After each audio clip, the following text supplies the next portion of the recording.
hay mau mùi nè cái thằng này cái mau thì tôi thấy bảy đấy đẹp ta đằng nè thế thôi bà lỡ bạn bay bạn sao cổ lên sao đằng pi cổ lên rồi bo cu zen hà đất tôi chỉ tầm nó này hà đất ê Moscow từ đòn này đặt ra dốt từ nổ tay bờ thân giờ khang giờ đó pro cùng lấy split bờ lấy split bạn lấy nha chip nó này game chip cùng lấy split lẹ đông mà ta bờ miền Roma pick off đặc biệt trick quá sải lên hiểu không một đông tiết skill sẽ eo ý là phú lọ đây ta quẳng cho là phú mà còn ai thấy Pasha đấy anh đang miền pick off hả thấy tam bất bờ tam người ta cha lại vì môn gì mình nấy outdate điều mà trên chip cái outdate điều hiện đã cho mà phò to lên thôi mình mua nó ngon hết còn mình pick outdate ENC hay pick Kaku điện ENC này nó counter đi đi Alice Angela bo đặc này nóng đấy cả hắn còn lộ cho vô cấp lực hiện tôi nào nóng ta kể mà nhóm cái tháp pro bờ sân chỉ độ Harris nó phải là đông mình làm siêu chuẩn mà phiền phải giờ toàn đăng anh hà lọt đi lọt rôn cứ ý phí này đây experience hero chờn này hero chờn lọt linh romer khara hero one shot ở bán thử ấy thì ta khỏi việc flick ball là nhưng một đợt xa lấy front line cho mình free thì mũi đai bị trick cái tiết này mới một cái vai oli sao cả lúa về nó đập vào bị trick Franco đây mình chip lên lót sao bọc trâu mà nè nói ta chập phun lúa chóp nâng rồi chắc mà cái pick bị trick nhưng mày đang thay cái pick đâu mày một đợt xa vẽ này cứ chiều vẽ pro cam ball phải đấy Khalid Franco nó chỉ ló tay bờ một đợt xa bởi giờ cất lơ pull hero body phải miền đôi Atlas đôi hay với mày man hero out pack cái phần tay hero pull Atlas nó đi đã hero bo ở Andy đây đã chơi lẹt đó Khalid Wayne nó thay Khalid hero vậy đó ta bảo sao giờ trong lên tụm rung pick up viên nó tụm miên chẳng tay bảo pick up chuyện đúng viên nó sao thay cái sao Mino đây viên tục snock tục counter từ lơ nè từ lơ chip á Mino thay cái nó sao nhưng bạch toàn cất hưởng rô mày ở đây sầm khánh thích goal lên sân thích goal lên Moscow ở đây cầm mạnh té tay bảo sân chia cái chơi bị trick cái đánh chơi cái đánh chơi chả cái chơi bị trick từ nổ cái đánh chơi bị trick tiếng em cả thằng ra chết ở bò kẹt con rồi cô đã xa game ní mở bờ sân về gỗ lên là bò khang team đặt rái nó so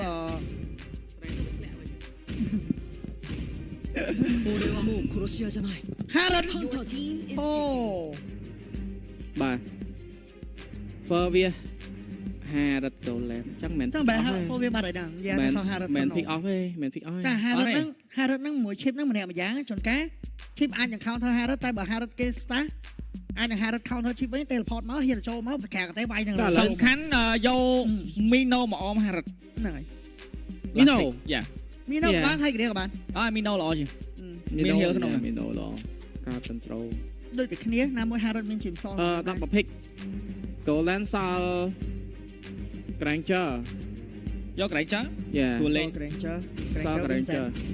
Granger experience lên đi cái hello Granger từ nó này Granger Granger sao lú cho anh phải đánh rồi Granger không trời sang vậy từ nó nè ôi bột một soi bột vô gì mấy nè soi bột vô bột nó chết khỏi hay rồi map broken ball hay với thời buổi chip diệt của hero nó với mobility dư rồi đã phò thó máu tròn tiền vậy mà Mino thay cái pi nó mùi này còn lọ đây map pi đó nữa biết sao lọ đây kia Mino hai mùi thay cái Mino thay cái lọ đang hồi tới EP ta biết chọn trẻ vô bạn đang đưa vào tập đó chứ bạn đang đưa vào tập pi đó các bạn dạ bạn đang đưa vào top số lên chứ bạn đang comment im mình nhún cái top có ai lột tranh đấy rồi lột đại cạp bàn được nghỉ những cái lọ đến front line ra nó cái lọ giờ cái này nó cái lọ hạt gọn mà តែចកេះតិចបាត់ទៀតដើរពេទ្រីនទៅអត់រំពឹងទេហ្មងដោយសារតែ hero មួយទៀតនេះអាចជួយច្រើនដល់ Harris នៅ early game ដើម្បី switch farm ទេជួយបានតែមួយគឺមានតែ Fetrin ហ្នឹងហ្មងយ៉ាទី1ទី2វាលេងតែមួយ Fetrin ហ្នឹងហិច combo មួយ Pasha ក៏ត្រូវដែរអញអត់ដឹងដែរនេះគឺជាការសម្រេចចិត្តរបស់ខូចក៏អាចដែរឆ្លោះចង្កេះដែរម្ដងតែនិយាយថាបានម៉ាតាដានេះបង្កើន speed farm របស់ Fetrin នេះរៃស្វតខាក់ទុយបាទអូណាការក្រោយមកសល់2អូនឯងលេងស៊ូបួចង់លេងមើលថាមកសល់ឥឡូវម្ដង2ទៅក្នុង2ដែរអើយយេមានអ្នកចាំមើលដៃអូមើល flicker 8នាក់ហ្នឹងហើយមានអីត្រូវលេងមានស្តាហូមអត់មាន high level account control បាទកលូជីស្រូបវាគេនាំចូលផ្ទះបាត់តែហ្គេមនេះយើងទៅឃើញហើយ D7 អាសាលេងមកទៀតដែរហ្នឹងគឺជួយឲ្យគូសែនជាមួយនឹងការជំរុញឡើងឲ្យជាមួយជំរុញ stick farm របស់គាត់កាន់លឿនបាទហ្នឹងគាត់ពីកន្លែងចោលទៅមកទាញអើយកាលមកលេងដល់តែដល់ពេលឃើញគាត់ពី50ខ្ញុំអត់រំពឹងថាគាត់ចេញមកទៀតដែរណានិយាយតាមប្រាប់តែបើយកកន្លែងចោលមកងាងដែរគេយកកលូមកយើងពិបាកបាញ់បាទបាញ់អត់ចូលបាញ់ចំតែជួយបាទចឹងក៏សូមស្វាគមន៍អ្នកទាំងអស់គ្នាមកកាន់គូទី3គឺជាគូកូនបើរវាង Dark Rai Esport ប៉ះជាមួយនឹង Pro Esport មិញបើណាតាន់នេះទៅណាតាន់មួយម៉ាតាដាមែនហើយខ្ញុំគិតថាវា VM ជាងតែអត់អាយ៉ាក្រាមគាត់អត់នេះយើងមើលអត់ឃើញជាមួយការបាត់ម៉ាតាដាមកបាទពីបាត់ check map early game មិញយកបានឃើញបែបមិញគឺតែ check map ទូ level 2បាត់ហើយបាទមិញដើរទៅជប់បានតែឃើញមនុស្ស4នាក់អញ្ចឹងទូ level 2បាត់ហើយហ្នឹងហើយបាទអូចឹងវាចំណេញត្រង់ early game អញ្ចឹងដែរលឿនណាលឿនខ្ញុំគិតថាបើទៅក្លុកទៀតបាទអាយ៉ាបាទ Vincent ប៉ាជាមួយនឹងគូសែនដូចគ្នាមែនគូសែន Vincent អីចាតែឥឡូវគេមាន21អើទៅយកទៅបាទជាមួយនឹង Mobile Legends Project Next របស់យើងក៏បានចេញទូកអង្គថ្មីគឺ Obsidia តាំងពីថ្ងៃ17ខែកញ្ញាមកម្លេះដល់ឥឡូវគឺយើងលេងបានហើយបាទបានហ្គេមធ្វើការទិញឥឡូវនេះដើម្បីធ្វើការលេងជាមួយនឹង Obsidia Classic 2 game នឹងអាចដកក្នុង rank បានតែបើយើងលេង5នាក់ដល់មិនបាច់លេង Classic និយាយទៅខ្ញុំ recommend មួយកុំយកឲ្យរងលេង Experience ឡើងបាទគួរចឹងយើងក៏មិនភ្លេចដែរជាមួយនឹងទូរស័ព្ទដៃ Infinix របស់យើងគឺជា official sponsor យើងធំយកហ្មងពី season ណាហើយយើងបានឃើញដែរជាមួយនឹង player ក៏គាត់បានលេងជាមួយនឹងទៅលើ device របស់ Infinix ដូចគ្នាបាទចឹងគឺបាត់ជា M Stream អរគុណច្រើនមែនទែនសម្រាប់ Infinix សម្រាប់ការគ្រប់គ្រងក្នុងវិស័យ Mobile Legends មើលមួយ speed ណាសឹងគ្រប់គ្នាយកតែម្ដងតាម map ហើយយ៉ាចាំ stand ទៅលើសារយកតែម្ដងប៉ុន្តែដោយសារតែ stake ចូលទៅអត់ដល់ដូចគ្នាចឹងរត់តាមម៉ាណយតែម្ដងទៅដល់ជាមួយនឹង Azu ធ្វើការធួនតែអត់ចំជាមួយនឹង Cram God ធ្វើការវាយមួយដកថយហើយបាទអូយបញ្ញាក់បាទទៅលេងបញ្ញាក់មួយភ្លាមអត់ហ្វាស់ទេបាទមានការ hold បាទ hold មកវិញអូ chip យក rapid boot Cram God យកលឿនហើយពាក់អញ្ជៀនមួយមិនគេយើងឃើញ Felix គាត់លេងជាមួយនឹង MLM S2 របស់គាត់លេង Festival Blood បាទ S1 របស់គាត់ Adaptive Attack ហើយ MLM ធំ Fighter មើលតក្នុងលឿនពេក Festival Blood យកចាក់ឡើងឈាមឥឡូវឡឥឡូវគេលេងយ៉ាងណាគេយកឋានៈសិទ្ធិហើយបាទនេះបានឡើងឈាមក៏វាហៀងមកល្មមណាហើយយើងមើលក្រាមគាត់ណយបាទចាំមានការអស់ចោះអស់ឡើងអស់ចោះឡើងប៉ុន្តែអាចនឹង fast total ដែរទេបើ total មួយយកតំណងពីវត្តមានរបស់ក្រាមក៏ប៉ុន្តែយកជាមួយនឹងសាទីនេះគ្នា reset ជាមួយនឹង total ប៉ុន្តែយកជាមួយនឹងវត្តមានរបស់ boom ធ្វើការឡើងពេញ passive ចាប់ទៅលើ disband ដែរទេអត់ទាន់ចាប់ទេជាមួយនឹង final slash មួយប៉ុន្តែពីវត្តមានរបស់ពេលនេះធ្វើការចាក់ដាក់ខ្សែយកជាមួយនឹង total ទី1បាល់អស់គាត់ទេប៉ុន្តែយកជាមួយនឹង Asu ក៏បាត់បោះដាច់ first blood ពីវត្តមានរបស់ dark side ធ្វើការដេញបាញ់យកទៅជាមួយនឹងការ rotate មកនេះគ្នាពី Vincent ដាក់បកាពី dark side oh my god Vincent auto skill ជាមួយនឹង double kill ចាំភ្លាមមិញជាមួយនឹងមុននឹងថតការមិញហ្នឹងគឺសារក៏គាត់ចាយ ultimate ហើយក្រាមគាត់ចាយ portal ហើយដូចគ្នាបាទប៉ុន្តែមិញដោយសារតែ team fight មិញហ្នឹងគឺមានការក្លុកពី boom ចូលទៅជន់ពេញ stack តែគាត់អត់ខ្លាំងអាល់ទីទេគាត់ឃើញឈាមបោះ A ស្រួលរៀងលោបើគាត់ឡើងកជិះជន់យកហ្មងហ្នឹងបាទចឹង total ទី1ចំណេញខ្លាំងមែនតើទៅលើ Dark Rai Esport បាទបោកទៅលើ Disven យកតែម្ដងពីក្រាមគាត់អីយកបាន total ទី1ហើយយកបាន2 kill ទេណាមិញបាទសំខាន់ kill ចូលទៅលើ Jungler ទេបាទលេអា Felix game នេះខុសគ្នាម្នាក់មក level Felix ចាំ one shot ទៀតទៅតាមគិតហ្នឹងហើយជំរឿសរបស់ Felix មានតែមួយគឺ one shot only បាទចឹងអត់បញ្ហាទេមានការចូលទៅ invite បន្ថែមទៀត Azu អាចនឹងយកជាមួយនឹង Jungle នេះបានដែរទេទាំងនៅ level លឹកគ្នាមក level ពីវត្តមានរបស់ Dark Side បាន expect តែគាត់ចង់លេង utility ណា game ហ្នឹងគាត់ចង់ផ្ដោតលើ utility វិញ ជាជាងប្រា assassin លេបាទ lên 4 ធំឡត់បាក់ចាក់គីឡូសបាយណាគីឡូហ្គេមនេះគីឡូធំហ្គេមនេះមើលក្រាមគាត់អង្គុយបើក map ឲ្យលោកបាទដឹងយក100យកទៅវាយគីឡូទេលោកអើយមក100 target 100ជាងដល់ហ្នឹងយ៉ាអស់ហើយទីគូសានបងឆ្កាបេតតែបន្តតែសារមានវត្តមាន D7 ហ្នឹងហ្នឹងបាទយើងក៏ផ្លេចជាមួយនឹងកញ្ចប់ MLBB ទទួលបានពេជ្ររហូតដល់235ពេជ្រនិងលេង Mobile Legends តាមចិត្តយកតែម្ដងដើម្បីភ្ជាប់ប្រជែកកាយ16 15កាយ1កាយ2ត្រង់ជ្រូកបាទជាថាកាយ16 86កាយ1ត្រង់ជ្រូកបាទជាស្អីនោះនេះជាមួយនឹងកម្រង Share Cap MLBB ផងដែរបាទចឹងតើមានការ spawn មកជាមួយនឹង Total ទី2តើវត្តមានរបស់ Pro Esport អ្នកយកបានឬក៏បន្តការយកបានពី Dark Ride Esport ដូចគ្នាបាទជាន់នេះចាំពេញជាមួយនឹង Passive ឡើយបាទពីវត្តមានរបស់ Boom ធ្វើការបំពេញជាមួយនឹង stake របស់គាត់ទៅលើ Asu ចាប់ផ្ដើមជាមួយនឹងការបុក RT យកតែម្ដងបន្តែសិនតែប្រជុំតែបន្តពីវត្តមានរបស់ D7 ធ្វើការចាប់បោ D7 បងវាយចាយ flicker មើលបណ្ដាពីវត្តមានរបស់ D7 បន្តយកជាមួយនឹង Boom បាត់ចិត្តឈឹងយកតែម្ដងបណ្ដាមានការអស់ជាមួយនឹង Total ចេញមកវិញដូចគ្នា Hero ហ្នឹងធំបាទហ្នឹងហើយយ៉ាមកជួនមួយទៅលើ Boom មក skill ទី2របស់ Zat ដូចគ្នាប៉ុន្តែអត់បញ្ហាមកវាយដល់ស្លាប់ពេលពេលលេខជាប់តែ Boom តែបន្តអត់ទាន់បញ្ហាទេជាមួយនឹង Asu បាននឹងលំខ្លួនអាចជីកយកតែម្ដងជាមួយនឹងការ killing spree ពីវត្តមានរបស់ Dark Side យេរត់គឺចូលអត់ចោះយកហ្មងប្រាស់តែបាក់លេងហ่าបាក់លេងអើយចូលអត់ចោះប្រហើយយីទៅគីឡូជន់ពេញមែបហ្នឹងមើលអូខលហើយខលប្រហើយហើយយើតែឥឡូវឈប់យើងវិភាគត្រាស់របស់ Pro បាទតើការ pick បែបហ្នឹងគាត់ចង់លេងបែបម៉េចណោះការខៃចេញចូលតែការខៃចេញចូលវាអត់ស្រួលទេណាហ្នឹងហើយព្រោះគេយកមកដើម្បី control គឺហ្នឹងបាទហើយបើ rotation គេមានក្រាមកោទៀតបបាក់មែនមើលហ្គេងចូលហ្គេងយកផមដែរបងរត់ថែពីក្រោមឡើងដល់លើបាទនិយាយហ្គេមនេះត perfect មួយគឺគ្រាន់គេជីកយតោង skill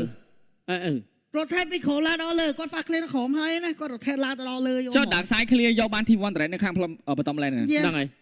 ចូលចាប់ដើមចូល team fight អី T1 ដាច់3ផ្លូវអីបាទគ្នាចាស់ប៉ាគេបាទមកយូរមកវិញណាអែមនេះដូចមានអារម្មណ៍ថារៀងតាន់តាប់តាន់តាប់ហៀបពងសើចល្អអូនឡៃយេហើយអត់មានមកទៅសើបងអូនឡៃទេលេងអត់ថាដូចគ្នាថា lane prediction បងអូនអត់ត្រូវទេដឹងអីដឹងអីមិនរួចខ្លួនអាស៊ីនីមួយទេរួចខ្លួនអាស៊ីនីមួយទេសុំបីតែបងអូនដេកអេសពោះនឹងដែរក៏ត្រូវដែរដល់ជាបងអូន stream អត់ទេអូន stream អត់ដឹងតែពីគូទេអត់ដឹងបាទគូទី3បែបទៅប៉ាជីបាទហ្នឹងចូលបាទអញ្ចឹង306នាទីបាទសស្រីរបស់យើងនៅក្នុងហ្គេមទី1ហាក់3ដូចខាងនេះ3ខាងនេះ0ហើយបាទអញ្ចឹងហាក់បីដូចជាខាងដាក់ក្រៃរឿងនាំមុខនៅ early game ខ្លាំងមែនតើបាទភាគរយ snowball ក៏អាចមានដូចគ្នាផងដែរតែសារតែបើសិនជា Green ចូលគាត់មានជាមួយនឹង stack កាយទៅសបាយលេងមែនតើហ្គេមសបាយ finish យើងហ្មង boom ចាប់ដល់ណាក្នុងទៅហើយបាទនិយាយទៅហ្គេមនេះបើសិនជាយើងមើលទៅជាមួយនឹង Gram គាត់ពីអ្នក boom ហ្នឹងគឺអាច gain បានព្រោះសារ hero single target ហើយណាមួយបើសិនជានិយាយពីសារគេតាមត RT គេអាចនឹងឈ្មោលទៅរកគាត់នេះ 3k ចង់ទៅដល់ជាមួយនឹង Gram គាត់ចាយ flicker មួយក៏ដូចជាមានការដកថយមកវិញដូចគ្នាបាទសម្រាប់ពីការលេង Mobile Legends Bang គ្មានអ្វីសប្បាយជាងប្រពូលគ្នា10000ខ្ញុំនៅរោងកុនលេងចឹងទេបាទម្ដងក៏ផ្លេចសាកជាមួយនឹងពោតផ្ទុះទាំងអស់គ្នាឲ្យ fan MPL នឹងទទួលបានជាមួយនឹងការបញ្ចុះតម្លៃ 10% ភ្លាមជាមួយនឹងការទិញសបុតគ្រប់ប្រភេទលក់នៅលើ app website Legend Cinema បាទសប្តាហ៍ក្រោយនេះអត់និយាយថា fan Mobile Legend គឺ discount យក fan MPL បាទ MPL fan MPL ប្រចាំតម្លៃ 10% ខ្ញុំ fan តកូអូបានចុះតម្លៃចុះតម្លៃដែរតែចុះតម្លៃថ្លៃញ៉ាំទឹកសុទ្ធតែហ្គេមនេះបើសិនហៅ hero វាយគីឡូក៏ពិបាកដែរបាទវាយគីឡូធំមែន hero ហ្គេមបាទបោកយើងស្ទើរតែម៉េចនិយាយទៅ final slash ទៅក៏បាក់ដាច់ដែរfinal slash ទៅគេគុំ skill ទី2មកចេញសើចជួយបាទព្រោះសារត្រាស់នេះយើងទទួលស្គាល់ការ sustain និង combo ត្រាស់ a lot trade print ទៅជារឿងល្អតែតែការគូសែនមាន damage ដែរបាទបាទ front line អេស៊ូអាចលងខ្លួនដែរទេព្រោះមានការបថោងតោងស្បៃធ្វើការដកថយលឿនឆ្កើតយកតែម្ដងពីអេស៊ូអូយអេស៊ូអូយបាក់ចូលណាបាក់ control មែនទេបាក់ចូលហើយគេយកទឹកទីខ្ទឹមណោមើល time គាត់បាទការ flanker គាត់យ៉ាចង់វាយ បាទចូលទៅដល់ពីបូមធ្វើការបានរីត្រីជាមួយនឹងផផមានការកកយមកជាមួយនឹងការក្រាក់ទេវត្តមានរបស់គូសែនតែឡាជីកអានឹងលងលួនដែរទៅចាប់ជីកទៅលើទៅអីស៊ូបានមានការចាយហ្លីកើពីវត្តមានរបស់បូមដូចគ្នាប៉ុណ្ណាលឿនហ្មងគាត់ជីកឲ្យទាញទៅលោតចោលប្រុយបាទបាញ់វាយមួយវាយបាច់ហ្នឹងយ៉ាព្រោះមិញគាត់ដឹងថាគាត់លងដែរណាបាទគាត់នៅដាច់គាត់មិនត្រូវដាច់គាត់ទេអញលងដល់ពីគាត់ពីទូត្រេតនៅខាងផ្លូវបតំឡែនមានការយកបានពី Vincent តែប៉ុណ្ណេះចំណេញមកហើយអូយលុយលីក 4K ជាងអី Oracle Radianamor Felix បានជាមួយ Oracle តែស្រួលមាន Radianamor បាទ 4K ជាង8នាទីច្រើនគូសំទៅផ្សេងក៏ Vincent ក៏ដូចជា Felix បាទក៏ជា Dark Side Stick ក៏នៅចំណាត់ថ្នាក់លេខ4បាទជា One Threat តន់ដាច់ឲ្យឡើយទេដាច់ជា One Silent ទាំងពីរប៉ុណ្ណេះបាទឃើញ map បាទពី D7 ដឹងថាក្រាមគាត់នៅក្នុងនោះដូចគ្នាតែឃើញគាត់សម្រាប់គេឃើញគាត់ចូលនៅមួយថ្ងៃហើយកើបយកហ្នឹងបាទនេះអូមានឯសមួយ Brute Force VX ចាត់ចញ្ញា Lasbator B Dark Side តែគូសែន item ច្រើនដែរដល់2 slot ហើយបាទយ៉ាតែគេនឹង Vincent ក៏មាន2 item ចិត្ត3 item ហ្នឹង Perfect Raw ទេឡើយហ្នឹង Golden ទល់ Golden ខុសគ្នា3ហើយគោបាទតែគាត់ថាហ្គេមនេះបើយើងមើលទៅជាមួយនឹងក្រាមគាត់នេះណាគ្រាន់តែ check map ណាអត់ទាន់បានបោក team fight ណាប្រហែលនឹងដើរតាមមេតាមួយនៃពេលដែលហ្គេមចង់ឲ្យគាត់រុញទៅដល់ late game ដើម្បី comeback មកព្រោះសារតែចាប់ពី8នាទីទៅpassive goal គាត់ចាប់ដើមឡើងច្រើនអញ្ចឹងគាត់ចង់ substance defensive ទៅ late game នេះមិនឲ្យវាយបែបបើសិនជាក្នុងករណីដែលគូសែនមានលុយហ្គេមនេះក៏បាក់លេងដែរសម្រាប់ដាក់ក្រៃមានការ invest ចូលទៅដល់ perform របស់យកហ្មង free perform មួយ level 14ទល់ level 10ខុសគ្នា4 level វ៉ាវអូយ3 total យើងគិតមើលទៅ3 total បាន3 kill ទៀតហើយបើមួយទៀតឥឡូវមកលួចបានមើលមួយទៀតបាទដល់អេស៊ូវេទនាតែម្ដងមកឡតនេះអាចនឹងពិបាកចូលទៀតហើយងុនឡតនេះបើចូលអាចលងបើសិនជាក្រាមគាត់មកពីក្រោយបាទតែហ្គេមនេះបើសិនជាប្រឡែងឡតម្ដងហើយម្ដងទៀតពិបាកក្នុងការឃ្លៀនអត់មានហេរ៉ូឃ្លៀនឡត free ឡតមកណាមួយពិបាកចូលទៅ content តាំងពី total 3 total គេ free ណា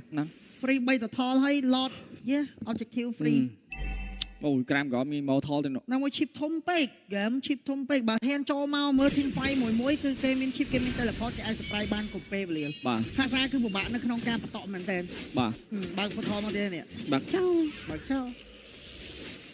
ង់ភ្លាមជាមួយនឹងការគោះ Team One Threat យកតែម្ដងប៉ុន្តែសារមានការ ultimate ដើម្បី clear ជាមួយនឹង Team One Threat អត់ឲ្យយកបានទេពីខាង Dark Rai អូយយូរនិយាយរងទៅ Pro Esports មានតែខំមកសកត់ចិត្តទេហ្គេមហ្នឹងគឺត្រូវធ្វើមិនត្រូវមានតែតុបទេចាំ late game ចាំគូសែនវាយចេញទេ Head God គួយមើលខំអត់ខំណៃដែរខំតែបានណាបើសិនជារំពឹងទៅលើ damage របស់ហារ៉ាតែមួយហ្នឹងហើយចុះមានអីទៀតមានអាហារថាភាសាហ្នឹងហើយតែមួយសើ damage magic គិតមើលហ្នឹងហើយ physical អត់មានទៀតបាទតើអាទី clear ជាមួយនឹង land game នេះមានតែការ build យក cooldown ទេប៉ុន្តែមានការចាប់ stand ទៅលើវត្តមានរបស់សាដូចគ្នាបាទ Gram God មានការបើក map បានមកឈ្មោះមកឆ្ងាញ់យកតែម្ដងប៉ុន្តែជាមួយ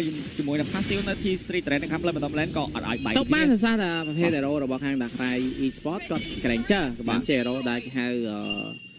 អ្នកដែលវាយកំទេចទៅលើតារ៉េតណាហ្នឹងអញ្ចឹងត្រេញទៅលោកបេសកាអូចាក់មួយចាក់ពីរបើផថយកតែម្ដងជាមួយនឹងការបោក team fight ចាក់ចូលទៅដល់ជាមួយនឹងវត្តមានរបស់ Dark Side ប៉ុន្តែមានការជីកជាមួយនឹងអីមានការចូលជាមួយផថលុបខ្លួនហើយពីវត្តមានរបស់មានការតែប៉ុន្តែទីវត្តមានការយកមកប៉ុន្តែពីវត្តមានរបស់ Dark Rai Esport មិនមានបើវិញកំពុងតែជីកសុកឃើញគេនៅក្នុង Torret ចាក់ពីកន្លងលឿនមកអត់បាទសិង1សិង2បាទពី Dark Side យ៉ាងនេះ free ហើយ Dark Side មានអ្នកចាប់បាយនៅស្លាប់មួយពីវត្តមានរបស់ Sorry M Felix ប៉ុន្តែអាចបថោងតោងស្បែកបានល្អខ្លាំងតែជាមួយនឹងការ cover គ្នាពី D7 Yes នេះគឺជាយុទ្ធសាស្ត្រនិងតារារបស់ខាង Pro Esports ហ្នឹងមើលទៅគឺគាត់ substance early game និង Kai Team Fight ទុកឲ្យ Kuzen ជាអ្នក farm បាទពេលដែលមានហ្នឹងហើយពេលដែលគាត់មាន item ដែរអាហ្នឹងគាត់អាច power spike បានហើយមកផ្ទះហើយនឹង con ពី Azu ហ្នឹងបាទ recall ហើយ